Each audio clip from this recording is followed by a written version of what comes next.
Food വല്ലതും കഴിച്ചോ? ആഹാരം കഴിച്ചോ?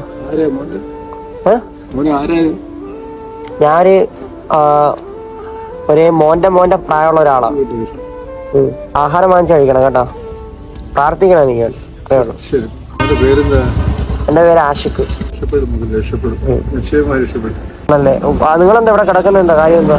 17 കൊല്ലം ദുബൈയിലുണ്ടായിരുന്നു. സ്വന്തമായി ഷാർജയിൽ ഷോപ്പ് ഉണ്ടായിരുന്നു. എല്ലാ കാര്യമായിരുന്നു. ഞാൻ തിരുവനന്തപുരത്ത് വരണം.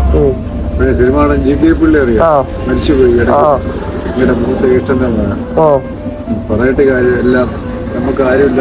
അവസാനം ആരുമില്ലാത്ത ഗതിയായിരുന്നു. ഞാൻ ഈ കടത്തന്നെ കിടന്നു. എന്റെ മക്കളൊക്കെ 2 പേരുണ്ട്. അവരെ എന്തായിരുന്നു? മോൻ ദുബൈയിലുണ്ട്, മോൾ ട്രിവാൻഡ്രം എയർപോർട്ടിൽ ജോലിയായിരുന്നു, അവളിപ്പോ സ്പെയിനിലുണ്ട്. അവരൊക്കെ നിങ്ങളെ നോക്കത്തില്ലേ? വേണ്ട. വൈഫ് തന്നെ അതിന്റെ ഏറ്റവും മുഖ്യ കാരണം.